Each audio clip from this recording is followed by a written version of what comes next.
ஸ்ரீமத் பாகவதம் 3வது ஸ்கந்தம் முதல் அத்தியாயம்.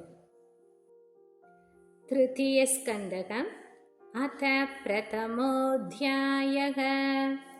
ஸ்ரீசுக உவாச்ச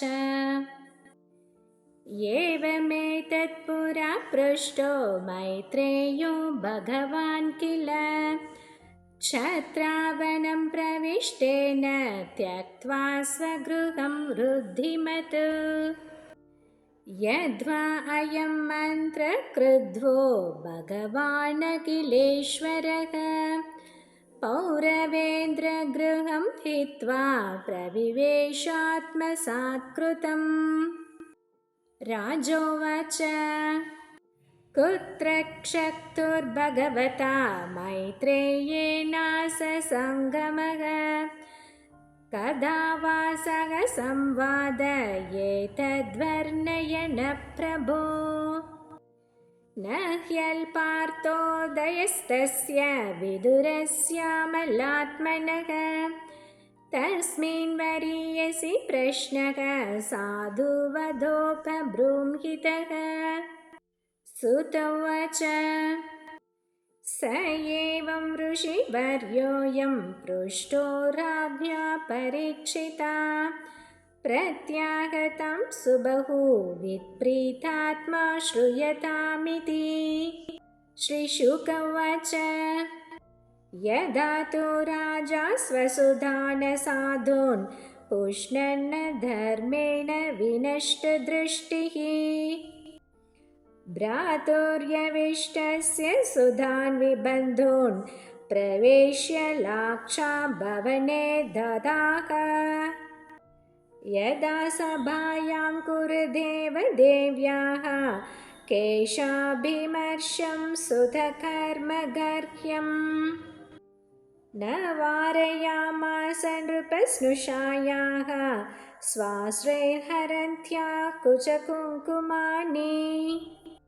द्यूते त्वधर्मेण जितस्य साधोः सत्यावलम्बस्य वनागतस्य न याचतो दात्समयेन दायं तमोजुषाणो यदजातशत्रोः. यदा च पार्थप्रहितसभायां जगद्गुरुर्यानि जगात कृष्णः न तानि पुंसाममृतायनानि राजोरुमेने क्षतपुण्यलेशः. यदो बहुतो भवनं प्रविष्टो मन्त्राय पृष्टः किल पूर्वजेन अताः तन्मन्त्रदृशां वरीयान् यन्मन्त्रिणो वैदुरिकं वदन्ति. अजातशत्रो प्रदीयच्च दायं तितिक्षतो दुर्विषहं तवागः. सहानुजो यत्र वृकोदरा हि स्वशनृषा यत्त्वमलं बिभेषि. पार्तां सुदेवो भगवान् मुकुन्दो गृहीतवान् स क्षितिदेवदेवः. आस्ते स्वपुर्यां यदुदेवदेवो विनिजिताशेषन् नृदेवदेवः. स एष दोषपुरुषविडास्ते गृहान् प्रविष्टो यमपत्यमत्या. पुष्णासि कृष्णात् विमुखो गतश्रीस्त्यजास्वशैवं कुलकौशलाय. इत्युचिवांस्तत्र सुयोधनेन प्रवृद्धकोपस्फुरिताधरेण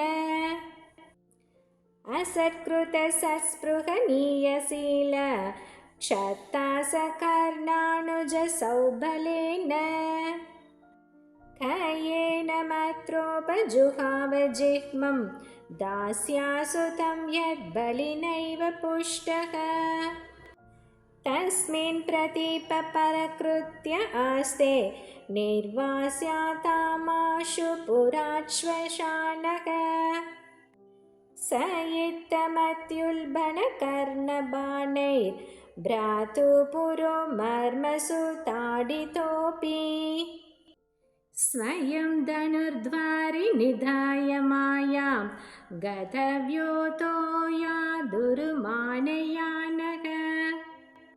स निर्गतः कौरवपुण्यलब्धो गजाह्वया तीर्थपथपथानि अन्वाक्रमत्पुण्यचिकीर्षयोर्व्यां स्वधिष्ठितो यानि सहस्रमूर्तिः पुरेषु पुण्यो भवनाद्रिकुञ्जेष्वपङ्कतो येषु सरित्सरस्सु अनन्नलिङ्गैः समलङ्कृतेषु चचारतीर्थायतनेष्वनन्यः गां पर्यटन्मेद्य विविक्तवृत्तिः सदा प्लुतोऽधशयो नोऽवधूतः अलक्षितस्वैरवधूतवेषो व्रतानि चेरे हरितोषणानि इत्थं व्रजन् भारतमेव वर्षं कालेन यावद्गतवान् प्रभासम् तावच्चशास क्षितिमेघचक्रामेकादपत्रामजितेन पार्थः तत्रादशुश्राव सुहृद्विनष्टिं वनं यथा वेणुजहह्निशंश्रयम् संस्पर्धया दग्धमदानुशोचन् सरस्वतीं प्रत्यगियाय दूष्णीम् तस्यां त्रितस्योशनसो मनोश्च पृथोरथाग्नेरसितस्य वायोः तीर्थं सुदासस्य गवां गुहस्य यच्छ्राद्धदेवस्य स आशिषेवे अन्यानि चेहद्विजदेवदेवैः कृतानि नानायतनानि विष्णोः प्रत्यङ्गमुख्याङ्कितमन्दिराणि यद्दर्शनात् कृष्णमनुस्मरन्ति ततस्वतिव्रजशुराश्रमरुद्धं शौवीरमत्स्यान् कुरुजाङ्गलांश्च कालेन तावद्यमुनामुपेत्य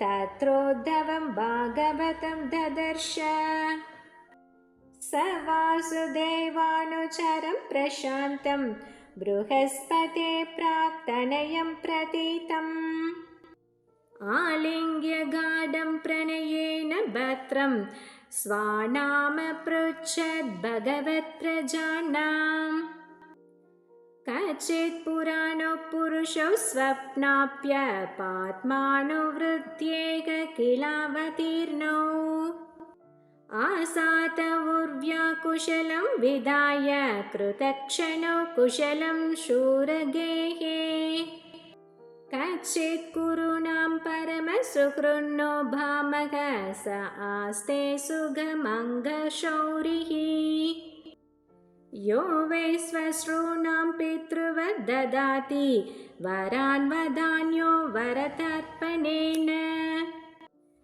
कचिद्वरुताधिपतिर्यदूनां प्रद्युम्न आस्ते सुखमङ्गवीरः यं रुक्मिणी भगवतो बिलेभे आराध्य विप्रान् स्मरमादिसर्गे कच्चित् सुखं सात्वतं वृष्णिभोज दाशार्ककानामधिपस आस्ते यमभ्यषिञ्चच्छतपत्रनेत्रो नृपासनाशां परिहृत्य दूरात् कच्चिद्धरे सौम्यसुतशत्रुक्ष आस्ते ग्रणिरतीनां साधुसाम्बः आश्रुतयं जाम्बवती वृधाट्य देवं गुहं योऽम्बिकया धृतोऽग्रे क्षेमं स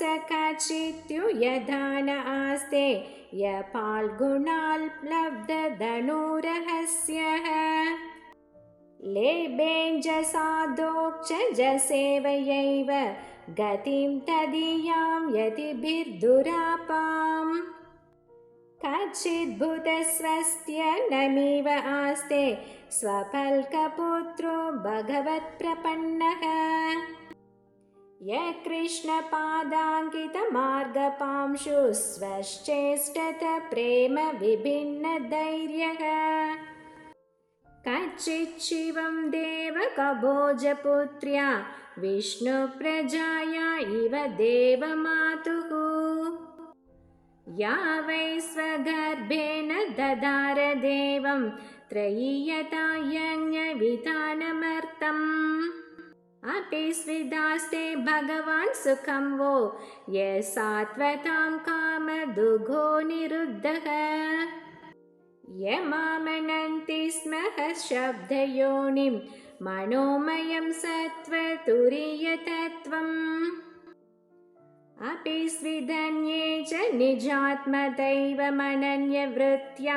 समनुव्रता ये हृदि कसत्यात्मजशारुतेष्ण गतादय स्वस्ति चरन्ति सौम्य अपि स्वदोर्भ्यां विजयाच्युताभ्यां धर्मेण धर्मपरिपाति सेतुम् दुर्योधनोऽतप्यत यत्सभायां साम्राज्यलक्ष्म्या विजयानुवृत्त्या किं वा कृतागेष्वगमध्यमर्षि भीमो हि वद्दीर्घतमं व्यमुञ्चत् यस्याङ्घ्रिपातं रणभूर्णसेहे मार्गं गदाया शरथो विचित्रम् कच्चित् यशोधारथयूतपानां गाण्डीवदन्वोपरतारिरास्ते अलक्षितो यच्चरकूटगूढो मायाकिरातो गिरिशस्तुतोष यमावुत स्वित्तनयो पृतायाः पातैर्वृतो पक्ष्मभिरिक्षिणीव रेमातवुद्धाय मृदे स्वरिक्तं परात् सुपर्णाविव वज्रिवक्त्रात् अहो पृथापि ध्रियते भगार्ते राजर्षिवर्येण विनापितेन यस्त्वेकविरोधिरतो विजिज्ञे धनुर्द्वितीय ककुभशतस्रः सौम्यानुशोचे तमदः पतन्तं भ्रात्रे परेताय विदुद्रुहेयः निर्यापितो येन सुहृत्स्वपुर्या अहं स्वपुत्रान् समनुव्रतेन सोऽहं हरेर्मत्य विडम्बनेन तृषो नृणां चालयतो विधातुः नान्योपलक्ष्य पदवीं प्रसादात् चरामि पश्यन् गतविस्मयोऽत्र नूनं नृपाणां त्रिमतोत्पदानां महिमुहुश्चालयतां चमूभिः वदात् प्रपन्नाति जिगीर्षयेषो अभ्युपैक्षतागं भगवान् कुरूणाम् अजस्य जन्मोत्पतनाशनाय कर्माण्यकर्तुर्ग्रहणाय पुंसाम् नन्वन्यथा कोर्हति देहयोगं परो गुणानामुत कर्मतन्त्रम् तस्य प्रपन्ना किल लोकपानाम् अवस्थितानामनुशासने स्वे अर्थाय जातशयतुष्वजस्य वार्तां सखे कीर्तय तीर्थकीर्तेः इति श्रीमद्भागवते महापुराणे पारमहंस्यां संहितायां तृतीयस्कन्धे विदुरोद्धवसंवादे प्रथमोऽध्यायः। श्रीहरये नमः। श्रीहरये नमः। श्रीहरये नमः। गोपिका जीवनस्मरणं गोविन्दा गो